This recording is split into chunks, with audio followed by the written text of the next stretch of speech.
എല്ലാവർക്കും നമസ്കാരം. അപ്പം ഞാൻ ഇന്ന് മത്തി ക്ലീനിങ്ങിൻ്റെ ഒരു വീഡിയോ ആണ് ഇടുന്നത്. അപ്പോൾ ഒരു പ്രാവശ്യം ഞാൻ ഇട്ടിട്ടുണ്ടായിരുന്നു, പക്ഷെ അത് ഷോർട്ടായിരുന്നു. അപ്പം എൻ്റെ ഒരു ഫോളോവറിൻ്റെ റിക്വസ്റ്റ് പ്രകാരമാണ് ഇത്, റിക്വസ്റ്റഡ് വീഡിയോ ആയിട്ടാണ് ഇത് ഇടുന്നത്. ഫുള്ളായിട്ടൊന്ന് ചെയ്യുമോ എന്ന് ചോദിച്ചു, അതിൻ്റെതുണ്ട്. അപ്പം നമുക്കിത് സ്റ്റാർട്ടിങ് ഞാൻ ഉപ്പിട്ട് ഒരു ചട്ടിയിൽ കുറച്ച് ഉപ്പ് ഇട്ട് ഇരിക്കുവാണ്. ഇത് വെട്ടിക്കഴിഞ്ഞതിന് ശേഷം നമുക്ക് ക്ലീൻ ചെയ്യാൻ വേണ്ടിയിട്ട് കേട്ടോ. അപ്പോൾ ഞാൻ വെട്ടുന്നത് ഒന്ന് കാണിക്കാം.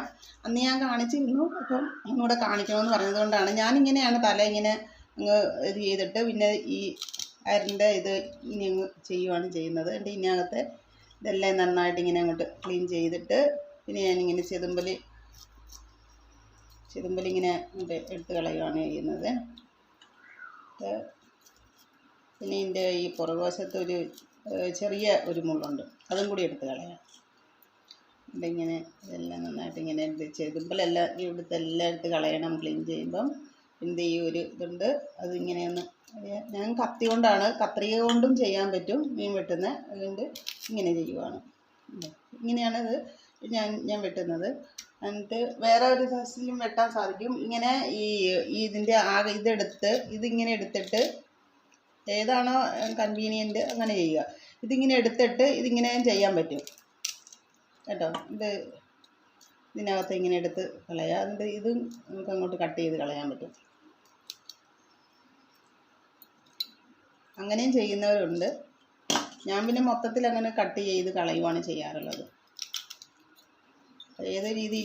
രണ്ട് രീതിയിലും ചെയ്യാൻ പറ്റും. എൻ്റെ ചെതുമ്പൽ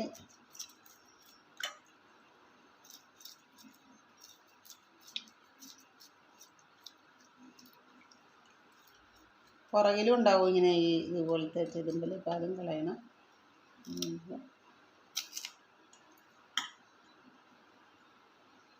അപ്പോൾ ഇത് കറി വയ്ക്കാനാണെങ്കിൽ നമുക്ക് ഒന്നിച്ച് പിന്നെ ഇച്ചിരി വലുതായ മത്തി നമുക്ക് ഇങ്ങനെയൊന്ന് രണ്ടായിട്ട് കണ്ടിച്ചിടാം.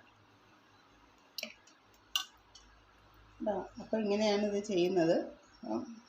അത് കഴിഞ്ഞിട്ട് ഇനി ഇത് പിന്നെ നമ്മൾ ഉപ്പിട്ട് തേച്ച് കഴുകും നന്നായിട്ട് കേട്ടോ. അപ്പം മത്തി വെട്ടി കഴിഞ്ഞിട്ടുണ്ട്. അപ്പം ഞാൻ വലിയ 2-3 മത്തി ഉണ്ടായിരുന്നേ, അത് ഞാൻ 2 കഷ്ണമാക്കി വെച്ചിട്ടുണ്ട്. ബാക്കി ചെറുതായിരുന്നു. ചെറുത് ഞാൻ കണ്ടിക്കാതെ തന്നെ വെച്ചിട്ടുണ്ട്. അത് നമുക്ക് വറുക്കണമെങ്കിൽ വറുക്കാം, അതുകൊണ്ടാണ് അങ്ങനെ വെച്ചിരിക്കുന്നത്. ഇനിയിപ്പോൾ ഞാൻ നേരത്തെ ഉപ്പിട്ട് വെച്ചിട്ടുണ്ടായിരുന്നല്ലോ, ഉപ്പ് ഇട്ടാണ് ഇത് കഴുകണത്. എന്നുവെച്ചാൽ മത്തിക്ക് ഇച്ചിരി സ്മെല്ല് കൂടുതലാണല്ലോ. ഉപ്പിട്ട് ആകുമ്പോഴത്തേന് അതിൻ്റെ അഴുക്കെല്ലാം പോയി നല്ല വൃത്തിയാവും. അതിനുശേഷം പിന്നെ ഇത്രയേ ഉള്ളൂ പ്രൊസീജിയർ. അപ്പോൾ നമുക്ക് ഉപ്പിട്ട് വെച്ചിരിക്കുന്നതുകൊണ്ട് ഇങ്ങനെയൊന്ന് ചട്ടിയിലിട്ട് തന്നെ ഇങ്ങനെയൊന്ന് ചെയ്യുക. ചട്ടി ഉണ്ടെങ്കിൽ, അല്ലാതെ വെളിയിലൊക്കെ താമസിക്കുന്നവർക്ക് ചട്ടി കിട്ടിയില്ലെങ്കിൽ പാത്രത്തിൽ അങ്ങനെ ചെയ്യാറുണ്ട്. ഇട്ട് എല്ലാം